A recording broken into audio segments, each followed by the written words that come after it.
వానేన ధనేన వాజికరిభిప్రాప్తేన రాజ్యేన కిం వా పుత్ర కళత్ర మిత్ర పశుభిర్దేహేన గేహేన కిం జ్ఞాతైతక్షణభంగురం సపతిరోత్యద్యం మనోదూరతః స్వాత్మార్థం గురువాక్యతో భజ భజ శ్రీపార్వతీ వల్లభం అంటారు శంకర భగవత్పాదులు. చిట్ట చివరికి తన ఇల్లు, తన బిడ్డలు, తన భార్య వీళ్ల సంగతి విడిచిపెట్టండి, శరీరమే రాదు. కల్లరి బొమ్మయవు కాయమ్మునొల్లా అద్దె కొంపలబోలు ఆ లోకముల్లా తను పెంచు దొంగలవు తనయులనొల్లా ఎందుకీ భోగమ్ములిందుకీ మురుపు ముందు చావుండంగ మురియంగనగునే అంటారు మానస పూజలో. నిర్దాక్షిణ్యంగా తన శరీరమే అగ్నిహోత్రంలో సంస్కరింపబడి కాలిపోతుంటే జీవుడు లేచి చూసుకుని బాధపడతాడు. అప్పుడు ఏమైంది? తనూభవుడు అంటే శరీరము నుండి ఉద్భవించిన వాళ్ళు ఎవరున్నారో వాళ్ళు పంచుకుంటారు దాన్ని. తనతో పట్టుకెళ్ళినది ఏముంది? తాను చేసినటువంటి పాపపుణ్యములు ఏమున్నాయో ఒక్కటే జోలె తగుల్చుకుని వెళ్ళిపోతాడు. నేను ఇవాళ ఈ శరీరంలో ఉన్నాను, మళ్ళీ ఇక శరీరంలోకి రాను అని రూఢంగా చెప్పడం అంత తేలికైన విషయం కాదు. ఈ శరీరంలోకి ఎలా వచ్చానో అలాగే ఈ శరీరం నుంచి నిష్క్రమించి ఇంకొక శరీరాన్ని పొందుతాను కొంతకాలం అయిపోయిన తర్వాత. అప్పుడు ఆ శరీరానికి కూడా సుఖదుఖాలు ఉంటాయి. ఆ శరీరానికి ఆకలి ఉంటుంది, దాహం ఉంటుంది, ఎక్కడో గూడు కావాలని ఉంటుంది, భయం లేకుండా బ్రతకాలని ఉంటుంది. అలా బ్రతకాలి అనుకున్నప్పుడు అవన్నీ నేను పొందాలి అంటే భగవంతుడు చూసేది ఏది అంటే ఈ జన్మలో నువ్వేం చేశావు, చేసినదేదో అది పునర్జన్మకు కారణం. ఈ జన్మలో చేసింది వచ్చే జన్మకి కారణం కాదు అని సిద్ధాంతీకరించాను అనుకోండి. అసలు నేను ఈ జన్మలో జాగ్రత్తగా ఉండవలసిన అవసరం ఎక్కడి నుంచి ఉంటుంది? దీని కొరకు నేను ఏం చేసినా ఈశ్వరుడు పట్టించుకోడు, క్షమిస్తాడన్నాను అనుకోండి. అప్పుడు నాకు అసలు ధార్మికమైన జీవనమునందు అనురక్తి ఎందుకు కలుగుతుంది? అందుకే సనాతన ధర్మం మనకు ప్రాణం ఎక్కడున్నది అంటే పునర్జన్మ సిద్ధాంతంలో ఉంది. నువ్వు చేసినవేవో అవి నువ్వే అనుభవించాలి, అందులో పంచుకోవడానికి ఎవరు రారు. అది నీ శరీరము ఖేదపడుతున్నా, నువ్వు బాధపడుతున్నా అది పంచుకోవడానికి మాత్రం ఎవ్వరు ఉండరు, మళ్ళీ నువ్వే అనుభవించాలి. అన్నప్పుడు ఎంతకాలం ఉండిపోతావు ఈ శరీరంలో? ఉండవు. ఉంటే 80 ఏళ్ళు ఉంటావు, 90 ఏళ్ళు ఉంటావు, వదిలిపెట్టాలి. వదిలిపెట్టిన తర్వాత మరి జీవుడి గతి? జీవుణ్ణి లెక్కలోకి తీసుకోవాలి. తీసుకుని వీడు బాగుండాలి. వీడు బాగుండాలంటే ఇక్కడ ఏదో చెయ్యాలి. మీరు నన్ను ప్రశ్న వేస్తారు, నాకు తెలుసు. అందరికీ అన్నీ చేయడానికి డబ్బు ఉంటుందా అండి? అందరూ ఇలా హరిహర క్షేత్రాలు కట్టగలరా? అందరూ ఇలా వేదికలు నిర్మాణం చేయగలరా అని అడగచ్చు. ఒక్కటి జ్ఞాపకం పెట్టుకోండి, అందరినీ దేవాలయాలే కట్టమని ఈశ్వరుడు ఎప్పుడూ చెప్పలేదు. ఏదో ఒక విభూతిని ఇవ్వకుండా మాత్రం ఈశ్వరుడు పంపడు. నీకు వాక్కు ఇచ్చాడా, నువ్వు పరమ సంతోషంగా భగవంతుణ్ణి కీర్తించు. నీకు 2 చేతులు ఇచ్చాడా, ఆనంద భాష్పాలు పడుతుండగా 2 చేతులు కైమోడ్చి నమస్కరించు. నీకు శక్తినిచ్చాడా, ఒక వృద్ధుడి చెయ్యి పట్టుకొని దారి దాటించు. నీకు ఒంట్లో బలం ఇచ్చాడా, దేవాలయానికి వచ్చి పొద్దున్నే దేవాలయాన్ని తుడు. నీకు ఓపికిచ్చాడా, ఈశ్వరుడు కట్టి విప్పిన బట్ట పట్టుకెళ్ళి ఉతికి ఆరేసి పట్టుకొచ్చి మళ్ళీ దేవాలయంలో అప్పగించు. నీకు ఒక పాట పాడడం వచ్చా, ఈశ్వరుడి దగ్గర కూర్చుని రాజోపచారంలో పాట పాడు. నీకు వాద్యం మ్రోగించడం వచ్చా, వాద్యం ఘోషయామి అన్నప్పుడు వాద్యం మ్రోగించు. నీకు ఇవేమీ కాదా, వచ్చి కూర్చుని జపం చెయ్యి. అన్నిటిలోకి దేవాలయానికి చెయ్యగలిగిన మహోపకారం ఏమిటో తెలుసా? నేను ఆ మాట చెప్తే మీరు తెల్లబోతారు. ఒక గుడికి చేసే మహోపకారం ఏమిటి అంటే గుడికి వెళ్ళడమే. ఎందుకో తెలుసా? ఎంత పెద్ద గుడి కట్టనివ్వండి, ఎంత శోభస్కరంగా కట్టనివ్వండి, చుట్టుపక్కల ఉన్న వాళ్ళు ఎవ్వరికీ గుడి మీద శ్రద్ధ లేదు, ఎవరు గుడిలోకి రారు. అప్పుడు ఆ గుడి ప్రయోజనం ఏమిటి? అది అత్యంత ప్రమాదకరమైన సంకేతం. భగవంతుడు కూడా ఆర్తో జిజ్ఞాసురర్థార్థి జ్ఞానీచ భరతర్షభ అన్నాడు. ఆర్తి కలిగిన వాడు, కోరికున్నవాడు నన్ను ఆశ్రయిస్తాడన్నాడు. కోరిక అంటే అమెరికా అధ్యక్ష పదవి కావాలి అని నేను కోరితే మహాదోషం. నేను ఈ దేశానికి రాష్ట్రపతి అయిపోవాలనుకుంటే దోషం. నా భార్యా బిడ్డల్ని పోషించుకోవాలి అని నేను కోరుకుంటే అవసరం. నా కూతురికి ఒక ఆపదొచ్చి ఆ ఆపదొచ్చినటువంటి కూతురు ఆపద నుంచి గట్టెక్కి దాని ఆరోగ్యం బాగుండాలని నేను కోరుకున్నాను అనుకోండి. ఒకప్పుడు నా కూతురు నాలుక తెగిపోయింది. తెగిపోతే నేను నా కూతురు నాలుక అంటుకోదు అంటే అంటుకోవాలి అని ఎన్నో దేవాలయాలకి పాదయాత్రలు చేశాను. అది కోరిక కిందకి రాదు, అతి కోరిక కాదది, అది అవసరం. నా కడుపున పుట్టిన కూతురు బాగుండాలని నేను కోరుకోవాలి, అది అవసరం. అది ఏది అవసరమో అది కోరికే కాదు, ఏది అవసరము కాదో దాన్ని అపేక్షించడం కోరికే అవుతుంది. అప్పుడు అది ఇస్తే నువ్వు పాడవుతావా, ఇవ్వచ్చా ఇవ్వకూడదా అన్నది ఈశ్వరానుగ్రహాన్ని బట్టి ఉంటుంది. అందుకే వాంఛితార్థ ప్రదాయిని, ఇది నీకు ఇస్తే పాడవంటేనే అమ్మవారి ఇస్తుంది తప్ప ఇది అడిగాడు కదా అని ఇచ్చేస్తే వాడు పాడైపోతాడంటే అమ్మవారి ఇవ్వదు. పిల్లవాడు నా మనవడే కదా అని చిన్న పిల్లవాడు ఏడుస్తున్నాడు కదా అని పట్టుకెళ్ళి కత్తిరిస్తానా? ఇవ్వకూడదు. వాడు ఏడుస్తున్నాడు కదా అని కత్తిరిస్తే వేలు కత్తిరించుకుంటాడు వాడు. ఏమార్చి ఇవ్వకుండా ఉంటాను. ఏది అవసరమో అది ఇస్తాను. వాడు బువ్వ కావాలని ఏడుస్తున్నాడు అనుకోండి, ఎంత పనిలో ఉన్నా తీసుకొచ్చి వాడికి ఏదో ఒకటి పెడతాను. వాడికి అవసరమైంది తీర్చాలి. అవసరమైనది కోరిక కాదు, అవసరము కానిది కోరికకు వస్తుంది. వేదాంత శాస్త్రంలో మాటల వెనక ఉండేటటువంటి గాంభీర్యాన్ని తెలుసుకుని ఉండాలి.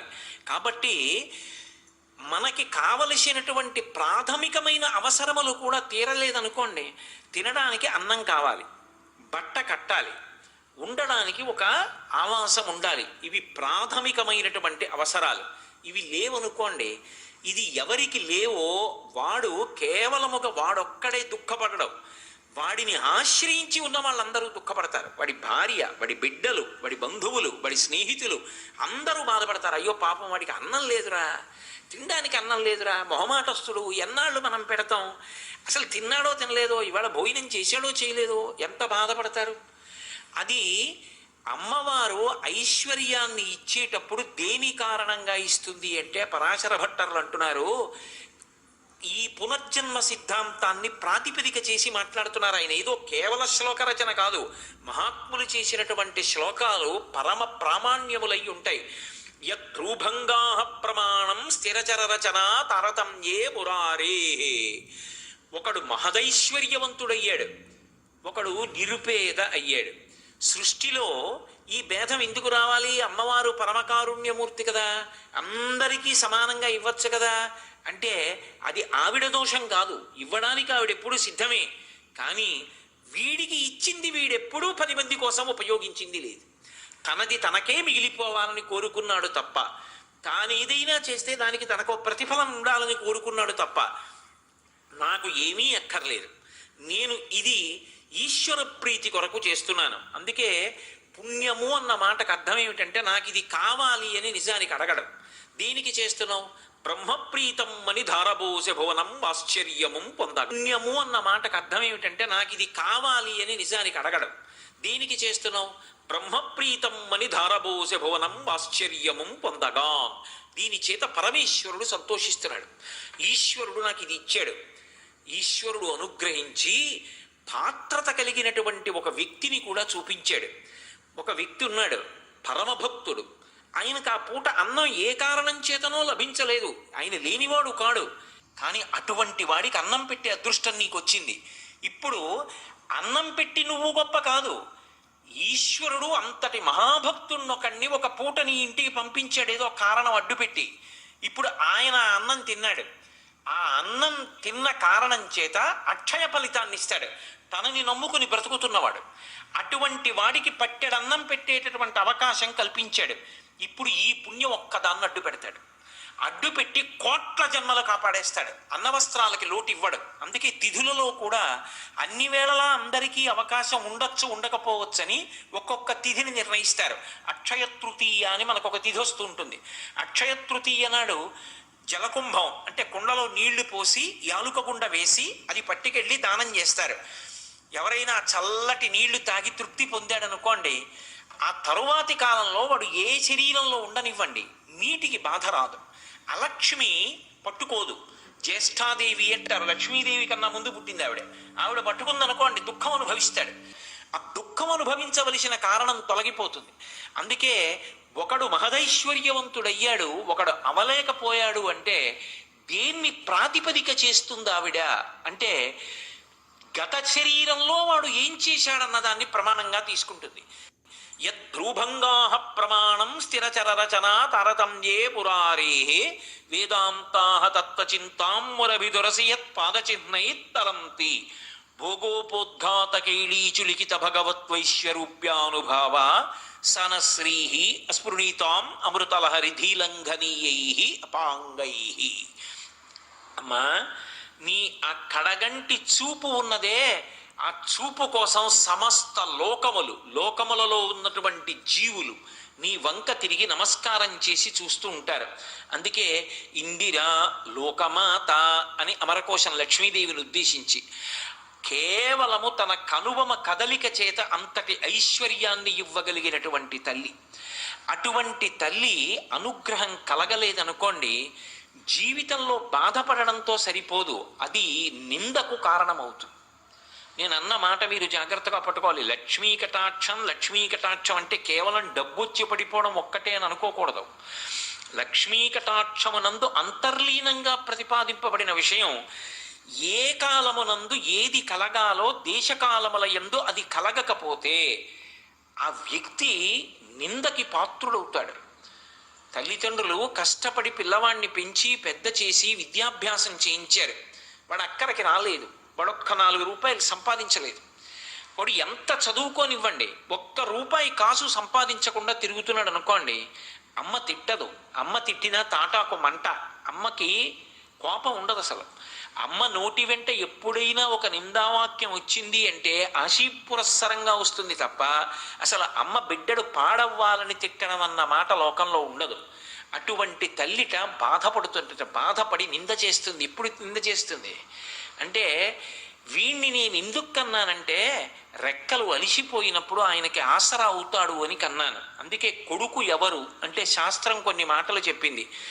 ఏ కొడుకు తండ్రి ఒక చూరు కింద ఉన్నప్పుడు కొడుకుతో కలిసి ఉన్నప్పుడు ఆ కొడుకు తిరుగుతుంటే తండ్రి ఆనందపడిపోతాడో, ఆ చూపు చాలు వాడు తిరుగుతున్నాడు అని ఆనందపడిపోవాలి.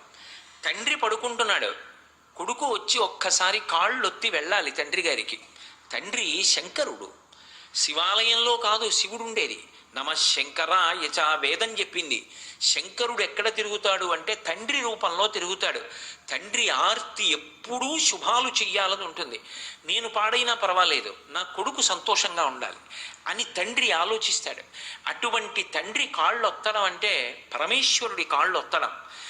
అటువంటి కొడుకు ఒక వయసు వచ్చిన తరువాత కూడా ఒక్క రూపాయి సంపాదించలేదనుకోండి, మాతా నిందతి నాభినందతి పిత ప్రాతాన సంభాషతే పృచ్ఛకుప్యతి నానుగచ్చతి సుత కాంతాపి నాలింగతే అర్ధ ప్రార్థన శంకయా నకురుతే సల్లాపమాత్రం సుహృత్ తస్మాత్ నైతికమర్ధమార్జన శృణు సఖే విత్తేన సర్వే వచాః. సఖే, ఓ స్నేహితుడా విను అని ఒక ముఖ్యమైన విషయాన్ని ప్రతిపాదిస్తున్నారు.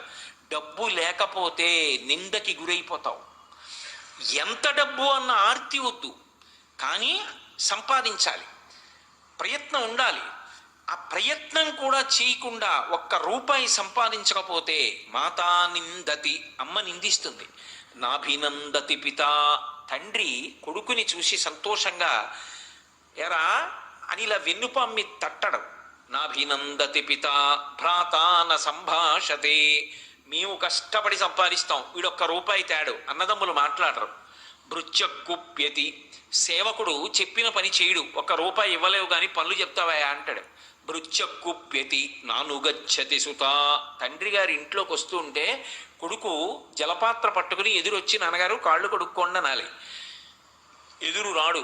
నానుగచ్చతి సుత కాంతాపి నాలింగతే, భార్య కూడా ప్రియమార ఆలింగనం చేసుకోదు. ఆఖరికి అర్ధప్రార్థన శంకయాన కురుతే సల్లాపమాత్రం సుహృత్. అతను చాలా మంచి స్నేహితుడు, అతనేమి దోషభూయిష్టమైన నడవడి ఉన్నవాడు కాడు. కానీ అస్తమానం కనపడినప్పుడల్లా డబ్బు అడుగుతుంటే ఆయన మాత్రం ఎక్కడి నుంచి తెస్తాడు? అందుకని ఇట్నుంచి ఈ డబ్బు సంపాదించిన వాడు ఎడుతుంటే అట్నుంచి సుహృత్ మంచివాడైన స్నేహితుడు ఇలా వస్తుంటే వీణ్ణి చూసి పని లేకపోయినా ఇటు రావలసిన వాడు అట్టెడిపోతాడు. నకురుతే సల్లాపమాత్రం, ఏమాయి బాగున్నావా అని ఇలా చెయ్యి కూడా ఎత్తడం.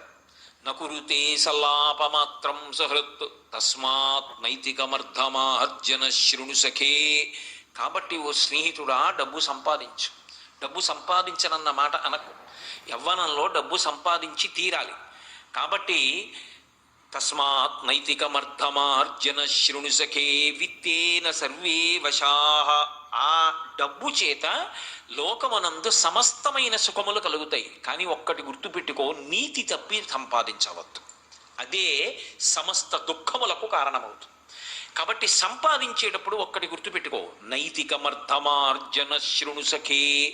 నీతిగా సంపాదించు, నీతి కొరకు ఖర్చు పెట్టు. ధార్మికంగా సంపాదించు, ధార్మికంగా ఖర్చు పెట్టు. ఈ ప్రవాహం ఉన్నదే, అందుకే కరెన్సీ అంటారు. అది ఎప్పుడు కదిలిపోతుంటుంది, రావాలి వెడుతుండాలి. ఈ వచ్చి వెళ్ళే ప్రక్రియలో నువ్వు తరించిపోతావు. కాబట్టి తస్మాత్ నైతికమర్థమార్జన శృణు సఖే విత్తేన సర్వే వశాః. కాబట్టి డబ్బు అవసరం లేనివాడు ఎవరు లోకంలో? తస్మాత్ నైతికమర్థమార్జన శృణు సఖే విత్తేన సర్వే వశాః. కాబట్టి డబ్బు అవసరం లేనివాడు ఎవరు లోకంలో? గృహస్థాశ్రమంలో డబ్బు యొక్క అవసరం లేకపోవడం అన్నది ఉండదు. అయితే ఇందులో మీరు ఒక్క విషయాన్ని జ్ఞాపకం పెట్టుకోవాలి. మహాలక్ష్మీ కటాక్షము అనేటటువంటి మాటకు అర్థం కేవలముగా డబ్బు ఒక్కటే అనుకుంటే పొరపాటు. ఎందుచేత అంటే నేను మీతో చెప్పా, లక్ష్మి అంటే లక్ష్యతే ఇది లక్ష్మి. ఆమె చూస్తుంది, మన చేత చూడబడుతుంది. ఎందుకు చూడబడుతుంది అంటే మా వంక చూస్తే బాగుండని చూడబడుతుంది. ఆవిడ ఒక్కసారి నా వంక చూస్తే బాగున్నాం అని మనం చూస్తాం. ఆవిడ లోకములను ఇలా చూస్తుంటుంది. మరి అదేమిటి? ఆవిడ చూస్తుంటే నన్ను చూస్తే బాగుండని చూడడం ఏమిటి అంటే, ఆవిడ అంతటా చూస్తున్నా ఆవిడ చూపు నీ మీద పడలేదు. అది దరిద్రానికి కారణమైంది. అంతటా చూస్తూ నిన్ను చూడకపోవడం దరిద్రానికి కారణమైతే, అంతటా ఆవిడ చూడడం, అంతటా లక్ష్మిని నింపుతుంటుంది ఆవిడ. అందుకే అసలు కటాక్షము అంటారు. అందుకే ఆవిడ చూపుల చేత పోషిస్తుంటుంది. లక్ష్మి అంటే లక్ష్మ అని గుర్తుగా ఉంటుంది లక్ష్మి.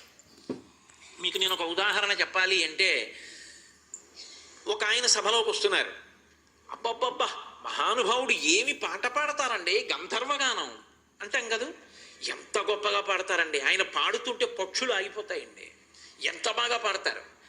ఇప్పుడు ఆయన అంత గొప్ప గాయకుడు, అంత గొప్ప విద్వాంసుడు.